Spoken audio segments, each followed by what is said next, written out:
Queridos estudiantes, su profesor Carlos Valle, docente de la materia Ciencias Naturales, les da un saludo.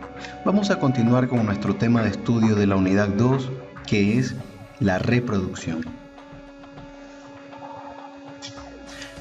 ¿Qué es la reproducción? La reproducción es una de las características de la materia viva, es decir, de los organismos.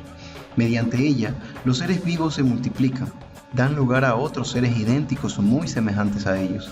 Como la vida tiene un final en todos los seres vivos, la reproducción es una función básica que asegura que la especie permanezca o perdure a través del tiempo. Como ya lo vimos en clase, nosotros tenemos dos tipos de reproducción. Tenemos reproducción asexual y reproducción sexual. Recordemos que en la asexual solamente participa un solo progenitor y siempre pasa esto en animales unicelulares o pluricelulares simples y sobre todo en las plantas. En la reproducción sexual participan dos progenitores, también se da en las plantas. En clases nosotros hicimos un diagrama de Venn acerca de las diferencias y las semejanzas de la reproducción sexual y asexual. En este cuadro hay exclusivamente diferencias. ¿Cuál sería la semejanza de la reproducción sexual y la asexual?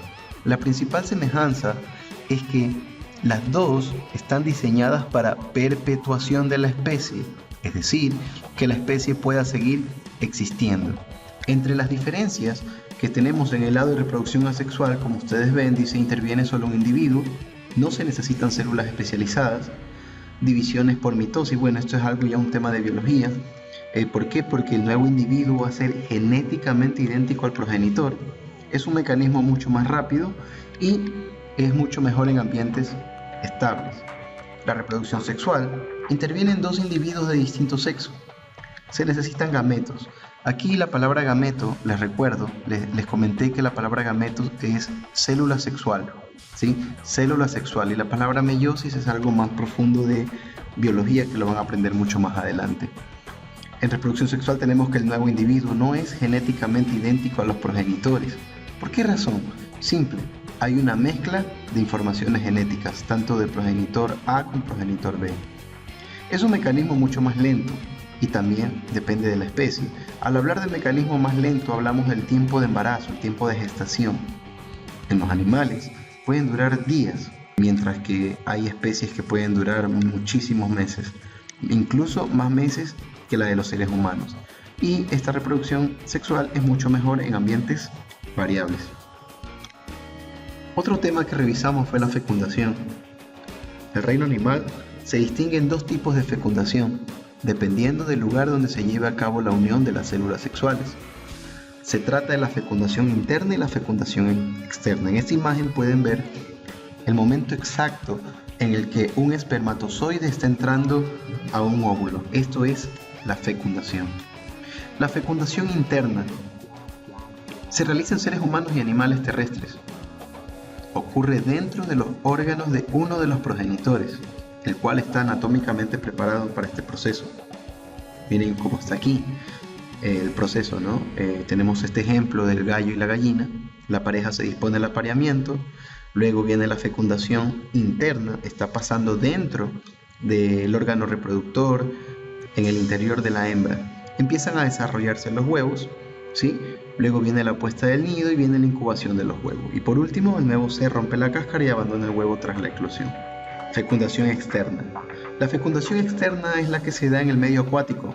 Su proceso es distinto al tipo anterior porque en este caso no hay contacto directo entre los progenitores. En este mecanismo, las parejas, el macho y la hembra, liberan sus óvulos y espermatozoides en el agua de forma simultánea. Miren aquí el ejemplo de dos peces. Ahí tenemos la hembra, como está liberando todos los óvulos, y el macho liberando todos los espermas. Bueno, aquí hay un pequeño detalle, ¿no? Que no es tan así como se ve en la imagen. La hembra suele liberar los huevos y no es exactamente al mismo tiempo que el macho libera los espermas. Pueden ser minutos antes, y lo libera en ramas, en el ambiente. Estos huevos pueden ir a la parte más profunda del río, del mar, donde estén haciendo esto, ¿no? Y el macho libera los espermas cerca de donde la hembra ha liberado los óvulos. Un detalle a considerar Un detalle a considerar es que las plantas también tienen reproducción sexual y reproducción asexual. En esta imagen podemos ver cómo las plantas se reproducen sexualmente.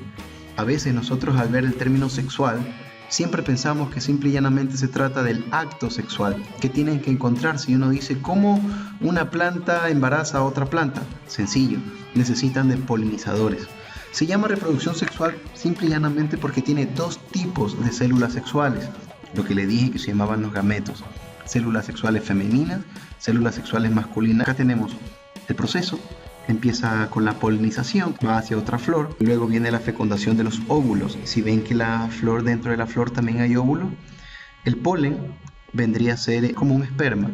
Ese es el polen. Entonces el polen se fecunda en el óvulo, se forma el fruto y viene la germinación. La reproducción asexual en las plantas es más sencilla, simple y llanamente de una parte de la planta va a crecer otra. Como ven en esta imagen, del mismo tubérculo empieza a salir otra planta. Siempre en la reproducción asexual, la información genética es la misma que la de su progenitor y son exactamente iguales. Bueno, esto es todo, estimados estudiantes. Espero que hayan reforzado sus conocimientos sobre estos temas y no se olviden, por favor, parte de la tarea que dice observar el video y realizar un breve resumen a manera de organizador gráfico, mapa mental o mapa conceptual. Por favor, no olviden hacer esta parte de la tarea. Saludos, nos vemos en clases.